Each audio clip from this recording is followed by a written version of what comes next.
can you answer me? Was the Prophet Muhammad 56 years old when he had sex with a 9-year-old girl called Aisha? I'm just asking. It's one question I've always wanted to ask and get a straight answer to. Was he 56 and was she 9 years old? Can you hear me now, Richie? I'm listening to you, Anjam. Go ahead, I can hear you. Let me answer Tommy's question. The Messenger Muhammad, sallallahu alayhi wa sallam, married Aisha and her when she was below the age of maturity. Let him finish, Tommy. He did not consummate the marriage until she reached maturity. Now, maturity in Islam begins when a woman begins her menses, and it happened that she was 9 at the time, but it can go from 9 up to the age of 15. This is correct. And let me tell you something else, Tommy. I've been living in England. I was born in England. I've been here longer than you.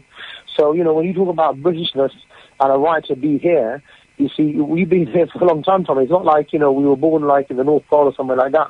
So according to your own, if you like, criteria, when you're going to start kicking people out of this country because they disagree with your kind of thuggish behavior and your thuggish way of life, then how many people are going to kick out? Just because people differ with you and they have different points of view, I suppose what you're saying, therefore, is that if there's an opinion you don't like, then you should have a law that you should just kick people out of the country. Is that right? What I'd like to ask you, Anjam, is your well, answer that, Tommy. Answer that, to be fair to me. He asked you a question. Answer that. Is that what you're about? And what Anjam wishes to do is to have a caliphate state, an Islamic domination, yeah, where we're all governed by Sharia law. Now that is anti-democratic. It's homophobic. It's anti-Semitic. 60 years ago, he'd have been hung. He's traitor to the country. Yeah. Well, hang on a second. What's wrong with him wanting it? Let me ask this. What's wrong with him wanting that? You live in a democracy. What about Voltaire? What about defending to the death somebody's right to free speech? What about him wanting it, Tommy? Listen, I lived in Manchester. It's one thing wanting it. It's one thing wanting it. So when we go on to free speech, so burning poppies, is that part of free speech? On Remembrance Day, during a 2-minute silence, is that free speech? I wouldn't agree with it. I certainly wouldn't agree with it. You have to weigh it up evenly. There's certain things that wishing to turn Buckingham Palace into a mosque, like Anjam's come out openly and said he wishes to do, or wishing to overthrow our government, which is what he plans to do. It certainly should not be allowed to go on. But one thing, Anjam just answered the question. Obviously, the Prophet Muhammad was 56 when he had sex with a girl that was 9. Anjam, is your role in modern Britain today, in modern 2012 Britain, to emulate the Prophet Muhammad? That's an unfair question. I'll tell you why, Tommy. Because the Romans had sex with boys as young as 5 and 6. Yeah. This is all right, and they don't do it now. I don't blame Muhammad. Let Anjam answer. Go ahead, Anjam. Well, can I just say, I don't blame Muhammad because it was 1400 years ago. I don't blame him, but we accept that things have evolved and changed. No, we've not finished. Hang on. Go ahead, Anjam. Go ahead. Look, Britain, you see, before the Industrial Revolution, used to have the hegemony of the church. And obviously, if one was to persist on accepting the status quo, you would never have the situation where people have the freedoms that they have today.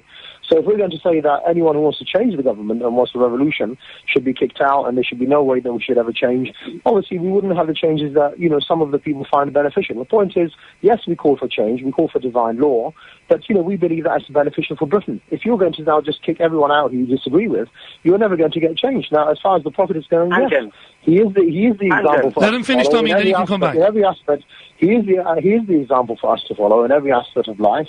And we have the criteria in terms of marriage, that a man and a woman, obviously, when they reach maturity, they are allowed to get married. Now, the Messenger Muhammad, sallallahu alayhi wa sallam, he did marry, and he married various wives. And, he is an example for us to follow. We cannot have the number of wives that he had because he is unique and a special case in this regard.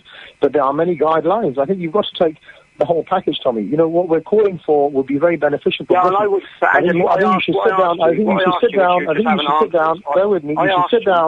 You should sit down and have a good listen to what we're calling for and how Britain would change. And you never know, you may become a Muslim and you may start calling for it yourself. But Anjam, I can't agree with you. Before I let Tommy back in, Anjam, I can't agree with that.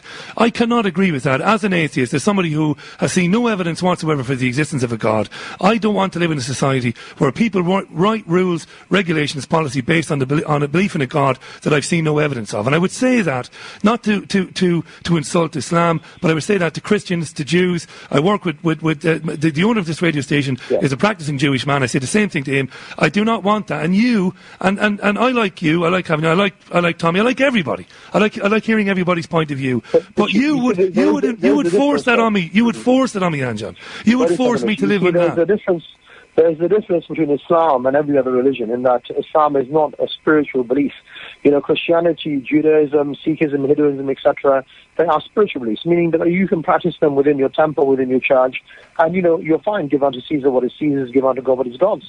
Islam, on the other hand, believes sovereignty belongs to God not only in your personal ritual beliefs, but also within society. Now, what Tommy may not know is that for over 1,300 years, the Sharia was implemented for much of the known world. Even Britain under King John in the 12th century asked for the Sharia to be implemented because they were having problems with the kings in Europe. Much of France, Switzerland, Austria, Spain for 800 years had the Sharia. It's not alien to the West, and in fact the basic needs of food, clothing and shelter were guaranteed. Your right to life, your honor, your dignity, your wealth was protected.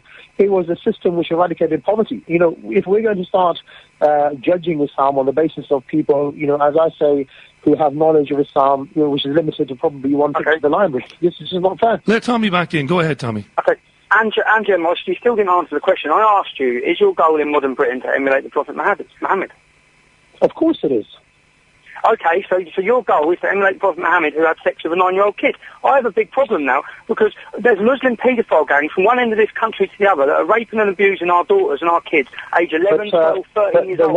And now we can see the link.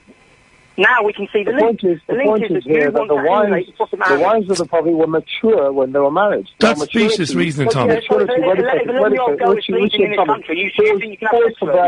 Pause for breath for 1 second. Do you know what the age limit is for marriage under the Vatican in Italy? Do you know what it is? It's 12. Yeah, 12 or 9 or something. 12. So it's 12 fine, is it, Tommy? Or should we declare war now on Italians because it's 12? Tommy, can I ask you a question, Tommy? Is that still a child? Anjan, allow me to ask Tommy a question, please. In European countries, the age of consent varies from country to country. It's 13, Anjan. Anjan, you are a paedophile, Anjan. He's not. Tommy, that's absolutely outrageous, that. No, it's not. There's no need for that. That's absolutely outrageous. You should not say that. That's outrageous, that. He just said he thinks it's okay to have a... No, he didn't say anything like that. He didn't say anything like that at all. Yes, he did. He was making the point that it varies around Europe. In Spain, for example... No, what did he say? Finish. He said... He never said that he thinks it's okay to have sex with a 9-year-old girl. That's wrong. Ask him when it's okay. When is it okay to have sex with a girl then, Anjan? Well, it's okay within marriage when the woman becomes mature. So, what do you mean by mature? Well, maturity when she begins her menses. That is what Islam defines. So that could be when she begins her period. Well, under the Sharia, under the Islamic State, upwards from the age of 9 is the lower limit, and usually up until the age of 15 is when a woman becomes mature. What you will find, in fact, Tommy, is that women vary in their maturity in terms of the society, from generation to generation. It so happened, Tommy. You see, 9 and 10-year-olds in the time of the Prophet were very mature. And in fact, they looked after the family. They weren't the way that they are nowadays. I mean, we're not talking in the Prophet. The point is, you've got to have a look. You need a system. Tommy, you need a system which does not come from David Cameron or Tony Blair. If they decided tomorrow that the age of consent to get married, for example, is 20 years old, you'll probably accept it because you just follow whatever the leaders say. Right, hang on a second, Anjan. Hang on a second. Let me in. First of all, in Spain it's 13, which I don't agree with. We have a lot of problems with that. It's 13 is the age of consent here. We're nearly at the end of it. Tommy, I'm going to give you 60 seconds to sum up, and then I'm going to give Anjan the same courtesy, and then we'll leave it at that because we're nearly up on the news anyway. Go ahead, Tommy. Yeah, I just wanted to confirm that Anjan thinks it's okay to have sex with children when they start their periods. That's all I wanted to confirm, because that's the problem we have going across this country now of the Islamic community. They're having sex with 11-year-old kids. Men are. 12-year-old kids.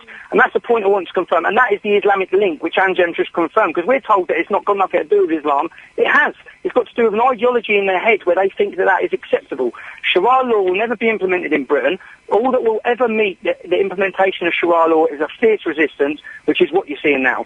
And people like Anjem, I can't believe he's just stood on the radio and said that he thinks it's okay to have sex with kids. Have you, Anjem? Are you saying you agree with that? Because you do know that the vast majority of Muslims, especially the ones I've met when I've lived in Manchester, I lived in London and Kingston, the vast majority of Muslims would be absolutely appalled by the idea of having sex with an 11, 12 or 13-year-old girl. Well, Anjem, is that what you're saying? Well, let him answer. Allow me to respond to that, yes. Richie. The point is that in Islam, yes, we do believe that a man or a woman can get married when they reach maturity. Now, for a male, it is when he sees signs of maturity. That could be, for example, the thickness of the pubic hair, the fact that he can have wet dreams, etc. There are certain signs of maturity. For the woman, it's when she begins her period. After that, they can get married, meaning they are now husband and wife, and then after that, they can consummate the marriage. This is what we believe.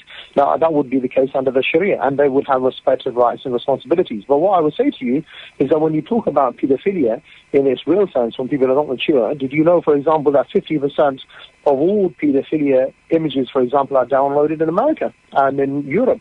They don't come from the Muslim countries. So this idea that the Muslims are really, abusing children does not exist. When he talks about how we treat our women, well, Richie, when you talk about how we treat our women, did you know, for example, 2 women are beaten to death every week in Britain through domestic violence? Hey, so Islam protects children. No matter what you say from now on, One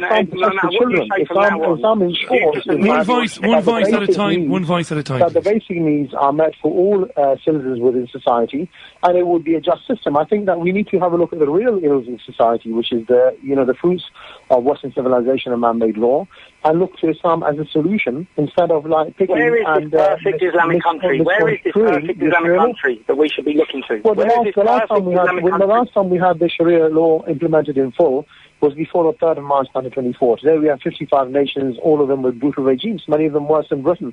That's why our project everywhere in the world is the Sharia, and it's coming to Britain, Tommy. Don't worry, and then after that we'll see how you react when we have the Sharia open. Where is this perfect Islamic country that we should be looking to for definition? Is it maybe Iraq, there's no regime at the current time. There's no regime at the current time, but there are examples of projects. For example, Islam has never built civilization. Gents, we're going to leave it there. We're going to leave it there, Anjem and Tommy. We're right up on time. Thanks for Tommy. There's no need for that. He's not committed any crime. There's no need for that. It's disgusting. There's no need for that at all. Massively. That's massively angered me. We'll leave it there. Because that's what... No, when you know that in Oxford, half-hour drive from where I live, 38 11-year-old girls have just been taken from a Muslim paedophile sex ring of 12 men, and we are now seeing... Well, you've just heard the reason why. What is your definition of pedophilia, Tommy? It happened to my cousin. Let me ask you, what do you think the lower age is of consent for a woman to have a relationship and get married? You what? You didn't understand the question. What is the lower age for a woman to have consent to get married? In England, 16.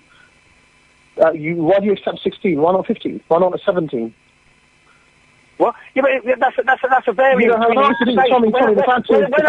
Gents, I am closing it down now because we're right out of time. I want to thank you both. Thanks, Tommy, for coming on the programme. Good to be chatting to both of you, and you too, Anjem. Thanks for coming on. We'll talk again soon. We've got to leave it there because we could be having that argument all night long. Thanks to Anjem and also to Tommy Robinson from the English Defence League.